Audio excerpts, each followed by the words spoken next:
ganun talaga. Ganun talaga ang buhay OFW. Iba-ibang ugali ang kasama mo eh. Iba-ibang tao. Kaya sabi nga nila, pag OFW ka, kailangan mahaba pasensya mo. Magtiis ka. Magtiyaga. Ganun talaga. Kasi pagka ikaw nagpunta ka sa ibang bansa at palaging mainitin yung ulo mo, walang mangyayari sa'yo. Lagi ka lang mapapaaway. Kasi alam mo, pre, ako marami na akong napuntahan na kumpanya sa Pilipinas pa lang, dito pa sa ibang bansa, sa Korea, saka dito pa dito sa Europe, marami na rin. Pagka may time, namamasyal ako. May mga iba-iba kasing ugali ng taong kasama mo, iba-ibang tao eh. Yun yung pag minsan hindi maiwasan, nagagalit sila, maiinis kahit walang dahilan, lahat papansinin. Yung mga bagay na maliliit lang pinalalaki, lahat pinupuna, yung mga ganun. Ultimo yung pagluluto mo, pagkain mo, kung ano yung kinakain mo, babantayan ka pa, kung ano niluluto mo, suot mo damit, lahat papansinin sa'yo. Ganun talaga. Kaya magtiis ka, magtaga ka. Ganun ang buhay OFW. Kasi kung lahat ng mga naririnig mo, kagaya niyan, papatulan mo, may comment ka, wala mangyayari sa'yo. Mapapaaway ka lang. Kaya pagpasensyaan mo na lang. Ganun yun. Hanggat kaya mong magpasensya. Kita mo, may nababaltaan ka. Mga nag-aaway-away, di ba? Kasi mayroong mga tao talagang ganun. Maliliit na bagay lang, hindi kayang palampasin. Lahat pinupuna. Lahat pinapansin. Lahat may sinasabi. Pwede namang hayaan na lang. Pwede namang pagpasensyahan na lang. Pero sa kanila, malaking issue yun. Parang sabi nga nung ano eh, yung iba, yung mga sasabi, ano yan, stress yan. Depression na yan. Anxiety, kaya ganyan sila. Irritable kasi kulang sa tulog, pagod, kakaisip ng kung ano-ano, hindi ma-relax. Kaya nga sabi ko sa kanila, ako naman pag may pagkakataon, nandito lang ako sa kung saan-saan, pagala-gala, lakad-lakad, ganyan. Kasi pagka ikaw madali kang magalit sa isang bagay, kahit yung pinakamaliit, ano yan eh, na ano yan, yung tawag dun, anxiety ba yun, yung tapos depression niya, stress yun, stress. Kasi mahirap sa ibang bansa, lalo dito, napakalayo nitong Europe. Buti kung malapit lang to.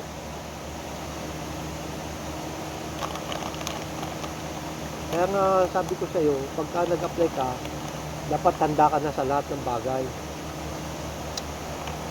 Kasi hindi madali maging OFW. Marami kang pakikisamahan. Yun pa. Yung pakikisamahan mo, yun yung taong ayaw mong pakisamahan. Marami. Nasa Korea ako, sabi ko sa iyo, maniwala ka sa hindi. Yung mga kasama ko noon, nag-aaway lagi. Alam mo dahilan kung bakit nag-aaway? Sa babae. Number 1 yan. Sa sweldo, palakihan ng sweldo. Payabangan, may bagong sapatos, damit. May bagong cellphone, yun lalo na napakamura lang ng cellphone kung tutusin pagka nasa ibang bansa ka. Kaya yun, nag-aaway-away sila kasi alam mo na, nasasagasaan yung pride. Yun nga yung masakit eh, yung marami kasi makakasama ka, matataas ang pride.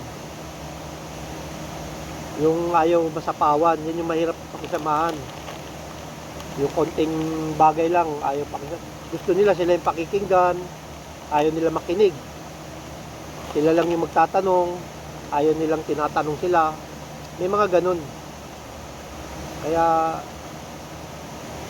mag-a-adjust ka sa mga taong kasama mo sa company. Ito naman yung nandito ko sa sa Hungary na noon, marami din ganyan. Kaya pinapayuhan ko sila, kung gusto niyo magtagal, magpasensya na lang kayo. Minsan maliit na bagay lang, pinagmumulan ng away. May natutulog, maingay. Di ba katulad ng mga na-vlog ko na noon, yung mga dahilan kung bakit nag-run away. Eh, maraming dahilan dito, bakit yung mga nagra-run away sila.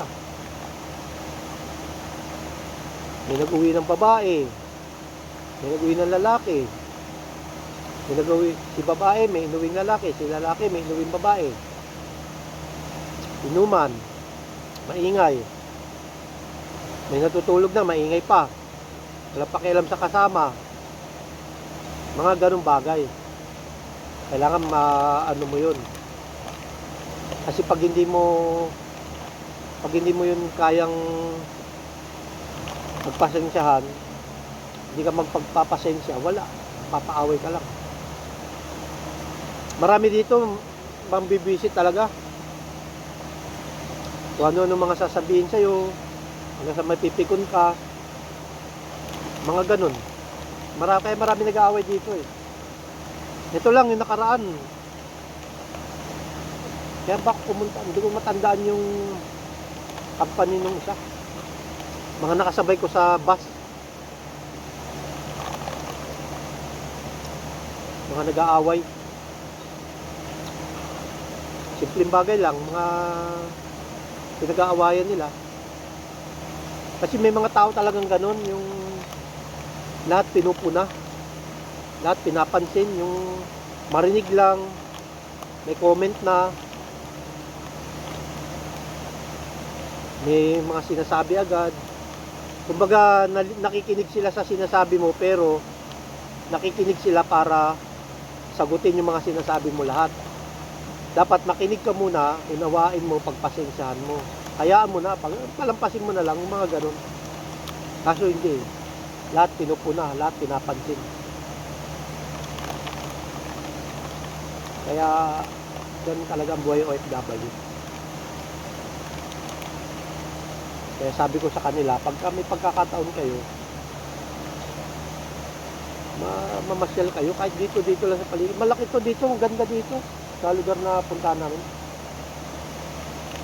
Lakad-lakad lang. Kasi pag palagi ka nasa bahay lang, ma-stress ka talaga niyan. Marami kang, tapos depende pa sa pinapanood. Yung mga pinapanood pa puro kaguluhan, yung away, kaya walang mangyayari talaga. May stress lang talaga.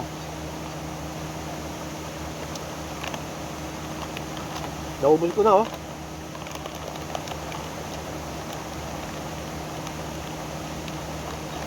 tawag ka. Sabi ko sa'yo, mag-apply ka habang bata ka pa.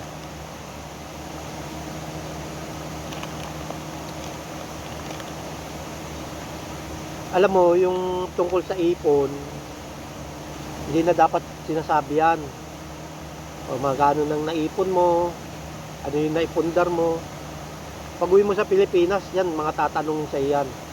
Magkano naipon mo, ano yung naipundar mo, ano yung mga na-investment mo, yung mga ganun. Kaya nga sabi ko sa mga baguhan, yung mga first timer dito, yung mga kasabay ko, huwag mong sabihin kung magkano naipon mo kasi hindi yan pinagyayabang. Hayaan mo lang na tabi mo lang yung pera mo kung nakakaipon ka. Dahil darating yung isang araw, baka mamaya may emergency, yung naipon mo, na ipautang mo pa, ipahiram mo sa iba, kawawa ka lang. Kaya tahimik ka na lang. Hindi, dito sa abroad, hindi pala paramihan ng ipon o palakihan ng pera na ipon. Ang dito sa abroad, patibayan ng pasensya dito, yung mental health. Yan ang number 1. Pag mahina ka dito, wala mangyayari. Kaya maraming nag-aaway eh. Maraming mga pinagkawawa nga yung iba. Mga kasama ko nun nag-run away.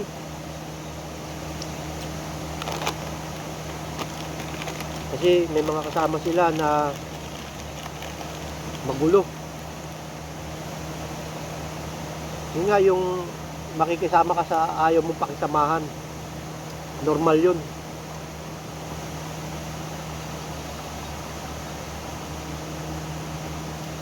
Eh, hindi ka iinom, gusto mong uminom, mga ganun, kasama mo, lasinggero. Mahirap talaga. Magtiis ka, magtiyaga ka lang. Ganun ang buhay OFW. Eh, pagka mainitin yung ulo mo dito, walang mangyayari sa'yo. Hindi pwedeng mainitin yung ulo mo pagka nasa ibang bansa ka.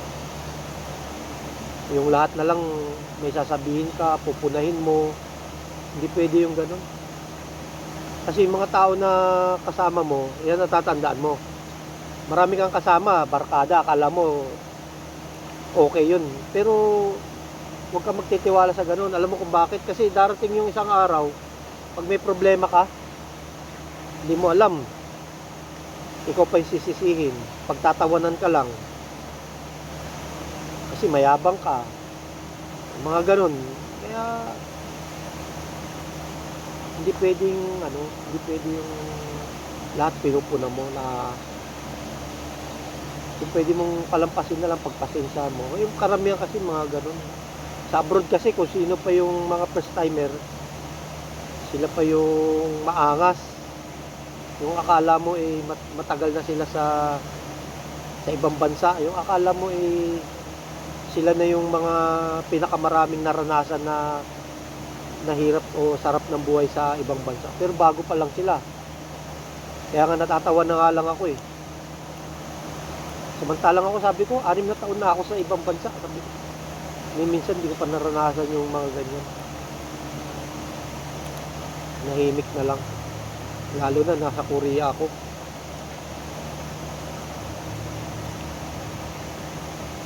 Kaya dapat matuto ka. Sa Pilipinas pa lang, magsanay ka na. Mukhang uulan, no? Makulimlim. Kanina umulan na eh.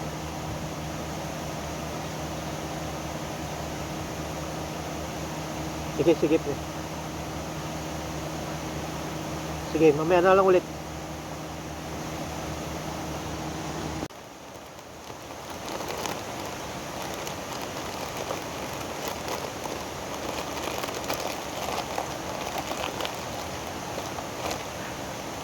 Biskuit, pre.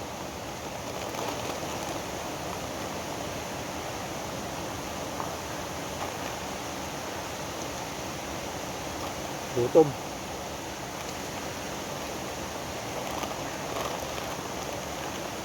Almusal ba?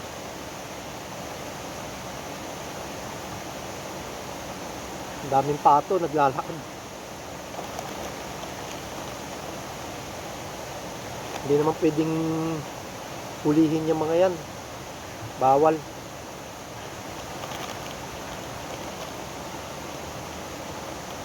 Mga wild duck. Oh, pre, yung sa trabaho kasi, isa pa yan. Sa trabaho naman, marami dyan yung mga magagaling, yung marurunong ba. Okay lang yun, magaling sila, marunong. Kaya lang sobra eh. Sobra yung galing. Kumbaga, yung galing nila, mayabang. Ayaw nilang Ayaw nilang matatanong sila. Ayaw nilang sila yung tuturuan. Gusto na sila yung magtatanong. Yung mga katulad ng sabi ko. Sila lang yung magtatanong, sila lang yung pakikinggan, pero hindi sila makikinig. Pilosopo ba? Yung mga ganun. Maraming ganun.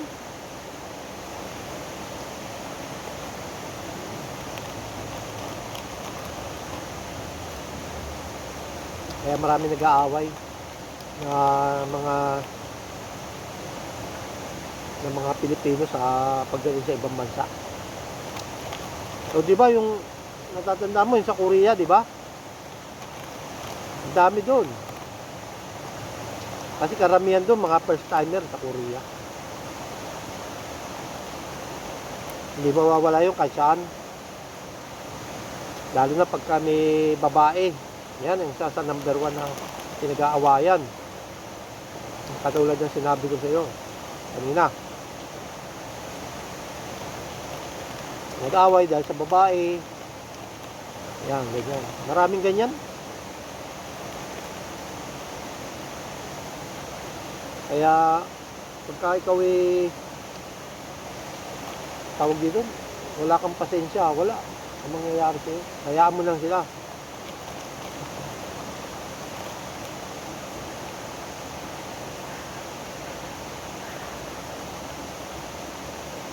Makulimlim mo. Buti hindi ulan. Sana wag na umulan. Biskwit. Yan, ganito lang ako niyan. Pagka namamasyal, pakain-kain. Picnic. Kaya nga, matuto ka magpasensya pagka ikaw ay nasa ibang bansa. Hindi lahat ng bagay, hindi lahat ng naririnig, nakita, magko-comment ka na kagad. Wag ganun. Wag mong pupunahin lahat. Hayaan mo na lang. Pagpasensyahan mo kung kinakailangan. Kasi alam mo, mahirap ang buhay ng isang OFW. Totoo yan. Kaya nga pagka nagkasakit ka, nasa ibang bansa ka, wala kang ibang pwedeng asahan kundi sarili mo. Ikaw yung pupunta sa ospital, sarili mo. Gagamutin mo, magluluto ka ng pagkain, babantayan mo yung sarili mo. Mahirap ang maging OFW. Yung iba, tatawanan ka pa. Pagka nagkasakit ka. Ang isa sa pinakamatindi kasi noon na problema, kaya marami nagkakagulo yung mga nag-aaway. Kasi inggit Marami kasi yung mga inggit, mga naiinggit, yung mga ganun. Yun ang sakit ng mga Pilipino, sabi nga nung ibang mga nagkikwento. Naririnig mo naman, di ba? Na-apply ka.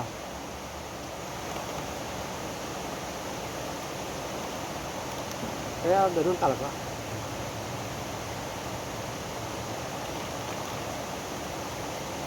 Kaya sabi ko sa iyo, tahimik ka na lang kung ano yung nakabili ka, nakapundar ka, nakaipon ka, tahimik ka na lang. Hindi lahat ng bagay dapat sabihin. Hindi dapat lahat kinikwento o hindi dapat lahat dapat malaman ng iba. Pangit yun. Yan pa, isa pa, yung tinanong mo. Hindi mo ko ma-message sa Messenger. Kasi naka-private. Oo, naka-private na yun. Matagal na. Kasi dati naka-open to the public lang yun nakaka-visit lang kasi may kasama ako nun sa... Dito na rin sa Korea, sa Hungary, dito pares. May kasama ako nun na pati asawa niya, nag-message sa akin gawa nung nagtatanong kung anong ginagawa ng asawa niya. Sabay loko ako pa yung gagawin tagabantay ng asawa niya. Anong alam ko dyan sa problema?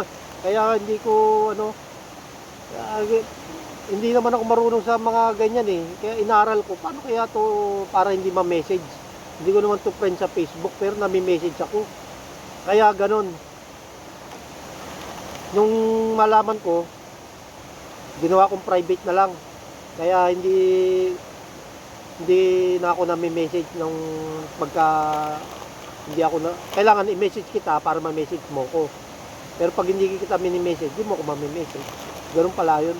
Hindi ko naman alam yung ganun dati. Kaya sabi ko dun sa kasama ko noon, yung unang punta ko rito sa Hungary. Sabi ko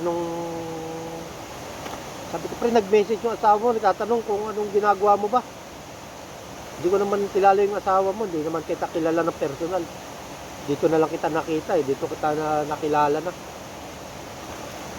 Kung ano sinasabi, pinagtatakpan daw. Wala akong alam sa buhay niyo, sabi ko. Buhay niyo yan Kaya mula noon, ngayon may nagtatanong sa akin, bakit hindi kita ma-message sa Messenger?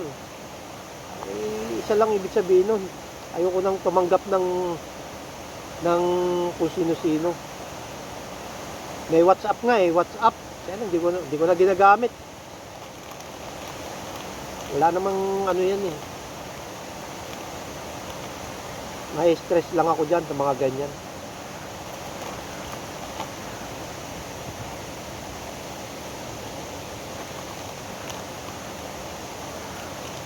Kaya sabi ko sa kanila, pag gumawa ka ng kalukuhan, dapat marunong ka magtago.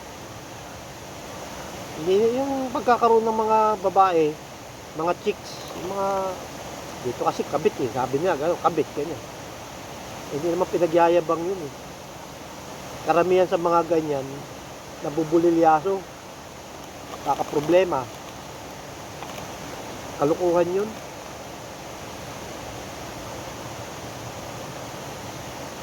Hindi man dapat pagyabang, marami kaya ganun Mga isa pa yun, nag-aaway. Nagme-message si ganito, ganun. Kaya ako, marami nagtatanong sa akin, bakit hindi ako ma-message sa Messenger? Hindi. Kung pwede lang, i-disabled ko na yung ko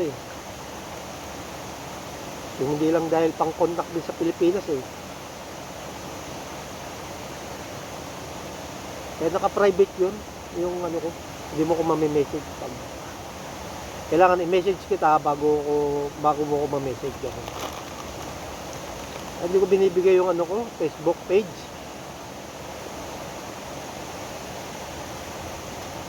Kaya nga private di ba? Tama na yung ganito na lang.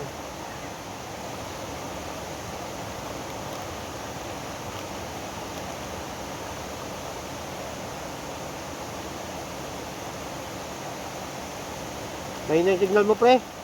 Napuputol-putol. Sige.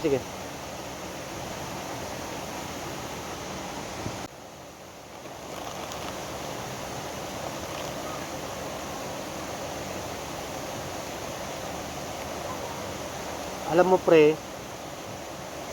pagka ikaw, halimbawa, nasa abroad ka na, ingatan mo lang yung mga personal mong buhay, personal mo, huwag mong sabihin sa iba, huwag ka magkwento, kasi hindi naman lahat may pakialam sa'yo o nagmamalasakit. Iba dyan, tatawanan ka lang. Saka bakit mo naman ikikwento yung buhay mo sa iba? Diba? Tungkol sa may asawa ka, may anak ka, o sa pamilya nyo, sa trabaho, sa problema mo, wag mo sasabihin mo. Manahimik ka na lang. Yan. Saka pag mag-apply ka, doon pa lang, huwag ka na lang ding maingay. Kaya mo na lang. Tahimik ka lang. Kasi hindi naman lahat hindi naman dapat lahat sabihin. Kaya mo sila kung anong gusto nilang sabihin. Kasi alam mo, hindi natin kontrolado yung gustong sabihin ng ibang tao. Kung ano yung iniisip nila, kung ano yung gusto nila sabihin, wala tayong control dun Ang control lang natin yung sarili natin. O, di ba? Huwag kang magsalita tungkol sa personal mong buhay. Yan ang payo ko sa iyo. Hindi naman lahat dapat mong sabihin. Mamaya pagbintangan ka pa, yung iba, kwento ng kwento tungkol sa buhay nila. Mamaya pagbintangan ka pa, sabihin, ikaw yung nagkakalat ng chismis tungkol sa buhay nila. Samantalang sila naman yung nagkwekwento tungkol sa sarili nila. May ganun. Kaya nga sabi ko sa'yo, sa buhay OFW, hindi lahat ng kasama mo, sa palagay mo ay okay, o matino, o maayos. Hindi. Huwag mo asahan ganun. Mas maganda pa yung nag-iisa ka na lang. Yung sabi nila, may sarili kang mundo, mas okay yun. At least, may peace of mind ka. May kapayapaan ka, tahimik ka, sarili mo lang. Saka hindi mo naman obligasyon yung iba. Wala rin naman silang obligasyon sa'yo. Kasi unang-una, nag-apply tayong lahat eh. Diba? Sa abroad. Decision mo yun eh. Decision ko yun. Nag-apply tayo dito sa abroad. Kaya, bakit mo obligayin yung sarili mo sa iba? Bakit nila obligayin yung sarili mo sa'yo? Wala yun. Nakikisama ka, oo. Pero dapat ang pakikisama, may limitasyon yan. Yan ang tatandaan mo. Hindi pwede yung lahat na lang ibibigay mo, lahat na lang sasabihin mo, lahat papansinin mo, pupunahin mo. Wag ganun. May boundary yon, may boundary. Di ba, tandaan mo, may property ka, nakabili ka ng property, o di ba, nakabili ka property. Pag yung katabi mo lumagpas sa boundary ng property mo, di siyempre bawal na yun, di ba? Ganun din sa buhay. Huwag mo nga hayaan na ikaw lalagpas ka sa boundary ng iba. Dapat alam mo rin. Kasi pag lumagpas ka sa boundary ng iba, ang ibig sabihin nun, mag-aaway na kayo nun. Maging magulo yun. Kasi bawal yun. Alam mo nang lumagpas ka sa limit mo, wag. Bawal yun. Kaya nga buhay OFW, masarap. Masarap na mahirap, masaya na malungkot. Yan ang tatandaan mo. Masarap na mahirap, masaya na malungkot ang buhay OFW. Marami kang mararanasan pagka napunta ka sa ibang bansa.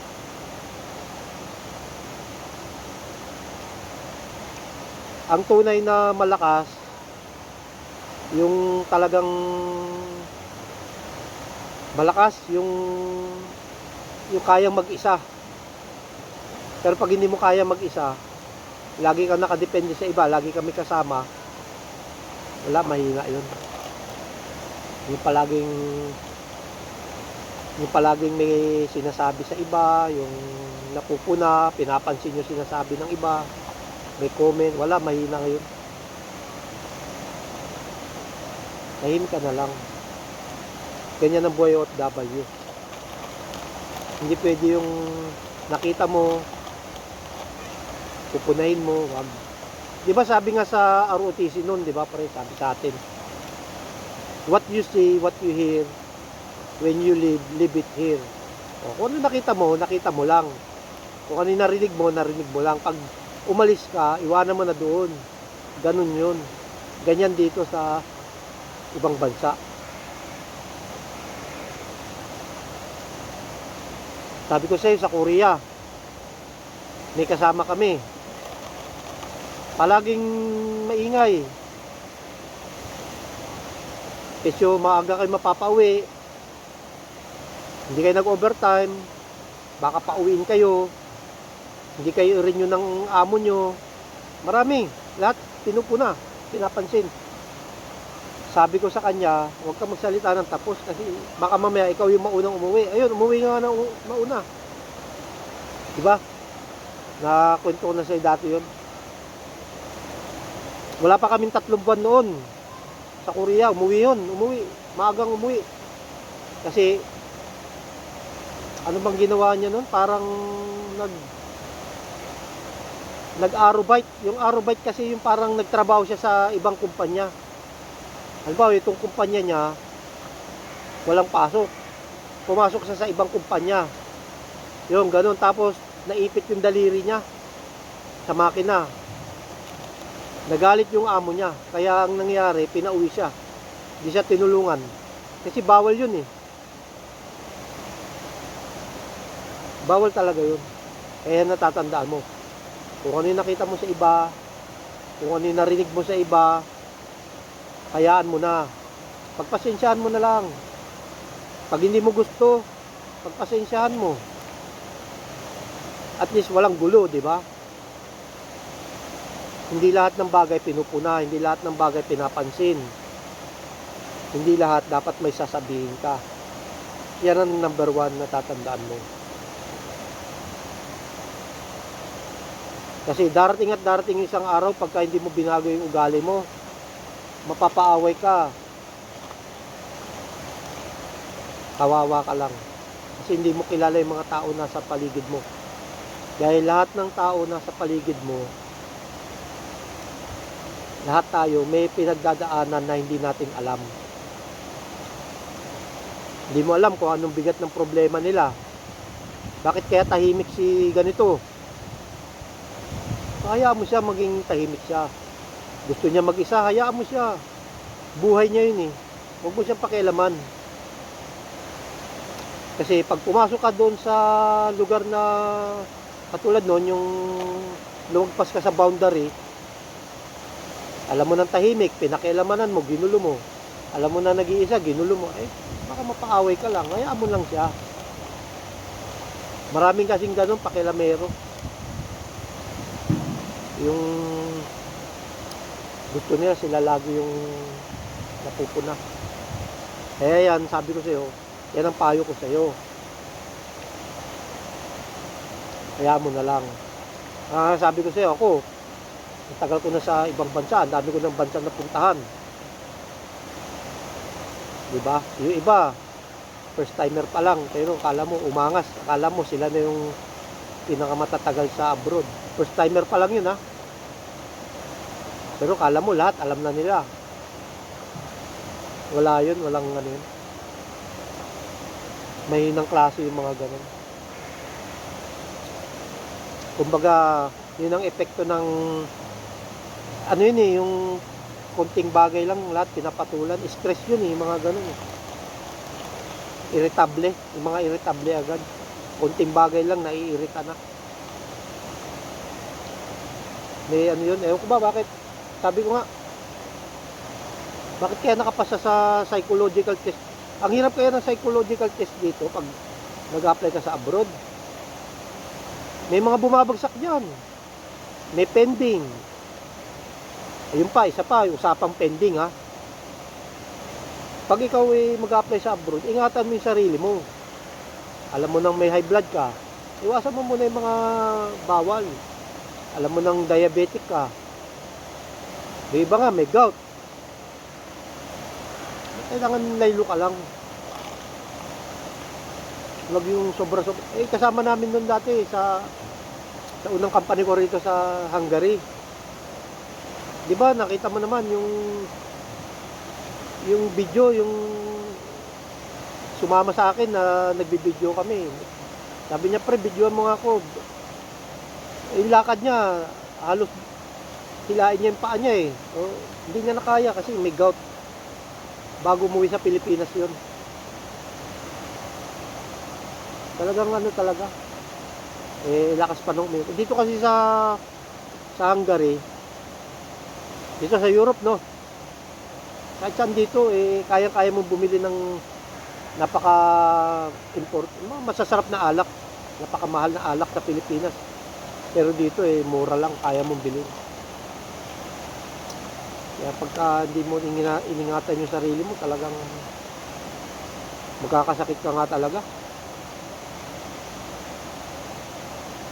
Saka bawal yun, wag mong gagawin yung pagkatapos mong kumain, hihiga ka, matutulog ka na, kakakain mo lang, Sa Korea, yung mga kasama namin, daming ganyan. Di ba, nababalitaan mo naman. Binangungot. Mga nagkasakit sa tiyan, patay. Kasi nga, kakakain, busog na busog, natutulog agad. Yan ang wag mong gagawin. Ingatan mo lang. Maganda na yung panahon, no? Buti umaraw na, oh. Kala ko ulan, eh. Kaya may masisilungan ako dyan mamaya, eh. Buti umaraw na.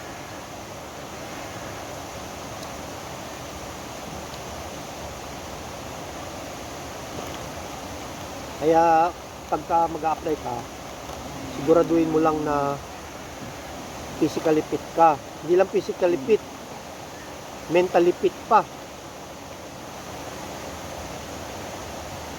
Physically fit, madaling ano yan.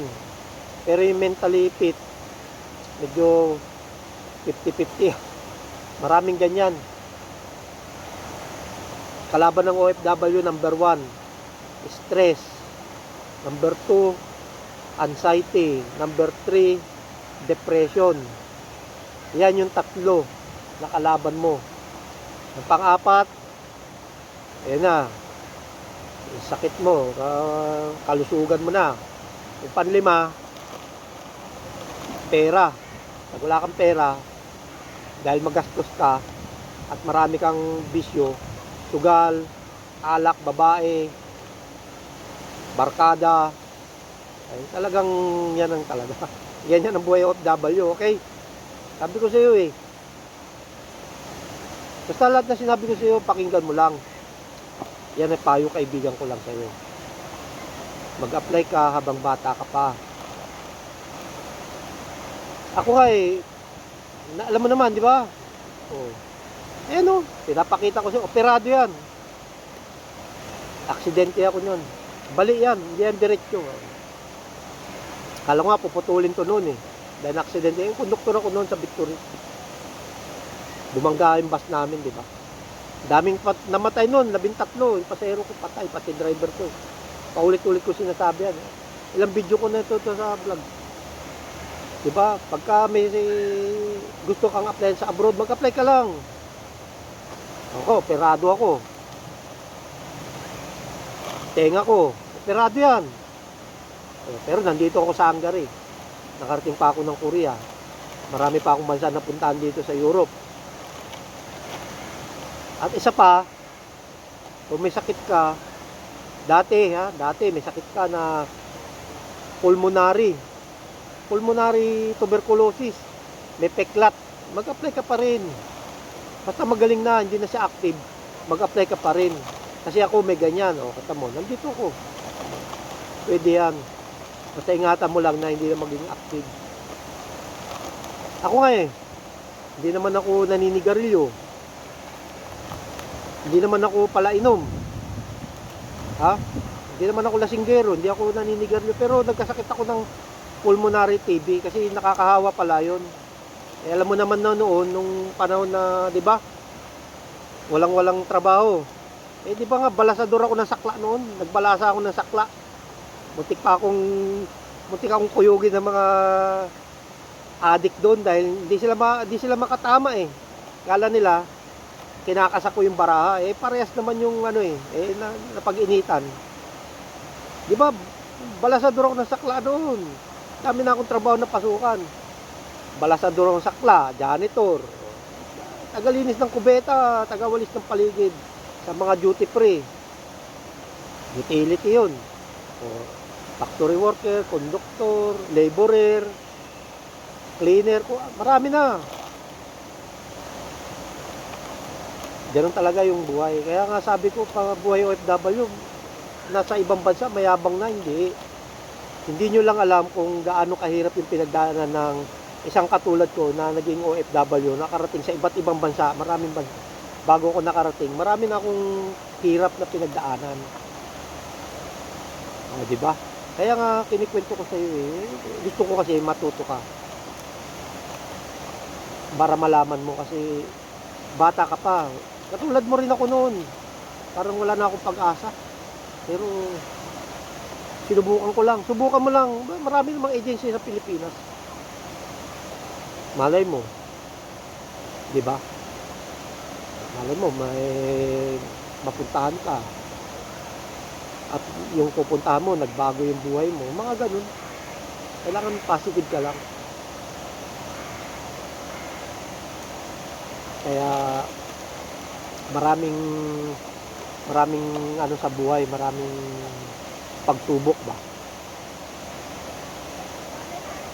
Kaya mo silang husgahan ka, tawanan ka, husgahan ka nila, kung anong sabihin nila, kaya mo sila. Ang buhay natin isa lang.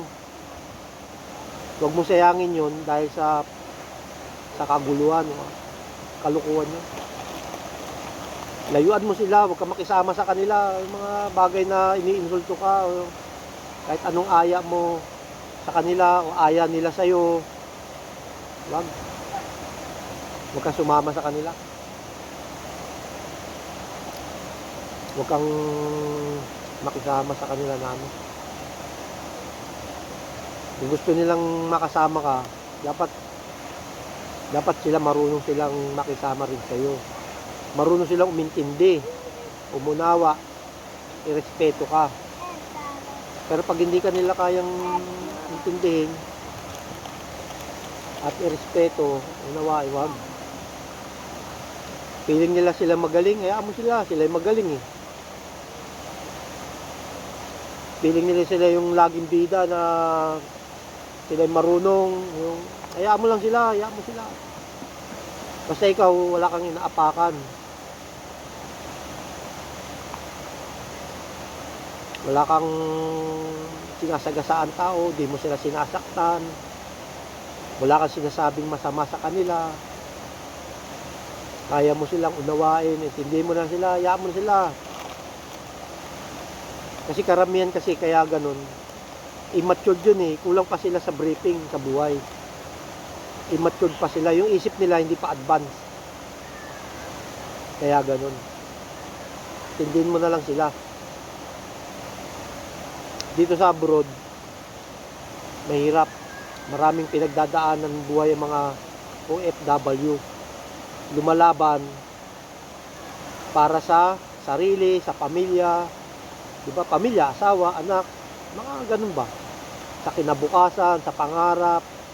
Yan ang tatandaan mo dan. Kailangan matibay ka. Pag mahina ka, wala. Hindi ka tatagal. Mapapaaway ka lang. Huwag mo na lang silang pansinin. Hayaan mo sila. Kung ano yung nakita mo lang. Kung ano yung narinig mo na lang. Hayaan mo sila. Tignan mo yung mga ibang lahi, di ba? Pansinin mo. Yung mga ibang lahi. Wala silang pakialam sa isa't isa. Bahala ka kung anong ginawa mo dyan. Nakita nila humiga, natulog. Wala silang pakialam sa iba. Pero sa Pilipino, lahat pinupuna. Lahat pinapansin. Narinig, lahat may sasabihin, may sinasabi. Pangit yun. Hayaan mo sila kung anong gusto nila. Huwag ka makipagtalo sa kanila. Maraming buhay na dapat ipanalo katulad ng pangarap mo. Ano ba pangarap mo? Diba? Simple lang, magkaroon ka ng bahay at lupa, sasakyan, mapag-aral mo yung mga anak mo, makabili kang sasakyan para sa pamilya mo, para pag-uwi mo sa Pilipinas may negosyo ka, mga ganun, yun ang ipapanalo mo. Pero yung argumento na para kang nakikipagtalo sa kung saan-saan na wala namang kabagay-bagay na para lang mapatunay ikaw yung tama, mahinang klase yung ganun. Pangit yung ugali na ganun. Huwag ka makikipagtalo sa ganun. Paano pre ha?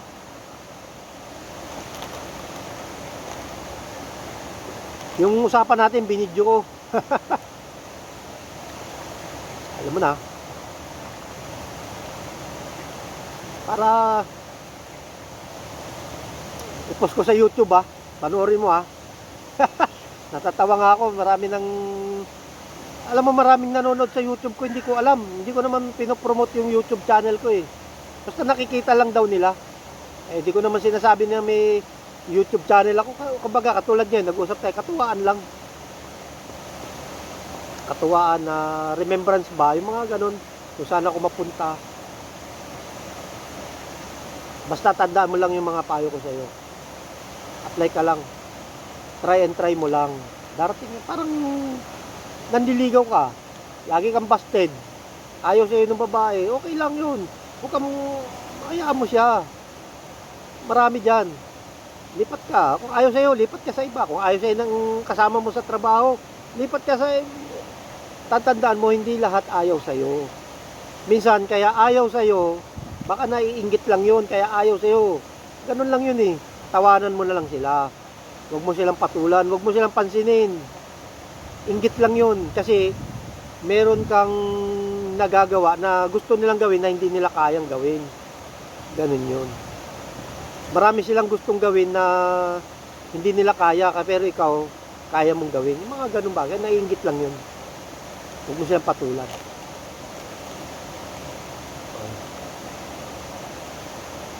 Wala eh, hindi pa ako makabiling bagong cellphone pre. Kasi hindi pa kaya. Ang laki ng lending kong binayaran eh. Yung papunta rito, malaki yung nahiram kong pera. Pero bayad na. Nakautang na ako. Pagka nakaluwag pre, promise yan, papadalang kita. Promise yan, ako pa pag sinabi ko, di ba? Nakaraan, sapatos lang yung naibigay ko sa'yo. Pero ngayon, siguro, kung anong kaya ko ibigay, basta magugulat ka na lang. Yun nga eh, sa Korea, sapatos lang yung naipadala ko sa'yo noon eh. Dapat may, may pera pa. Pero okay lang. Medyo biglaan kasi yung uwi ko noon sa Korea nga. Kasi nagsara yung company namin noon eh. Saka isang taon din ako palipat-lipat ng kumpanya. Palagi nagsasara yung kumpanya namin nun, kaya gano'n. Pero ngayon sana makaluwag-luwag, kahit paano makatulong ako sa'yo, pinagsama naman tayo, di ba na pag wala ako, ikaw naman yung nagbibigay sa akin eh. Siyempre, maraming salamat ha. Natawag ka, namamasyal ako, natawag ka. Kaya buti naman, nakakita ako ng pwede kong tambayan. Haba ng usapan natin. Sige. Sa susunod na lang ulit. Sige. Ingat.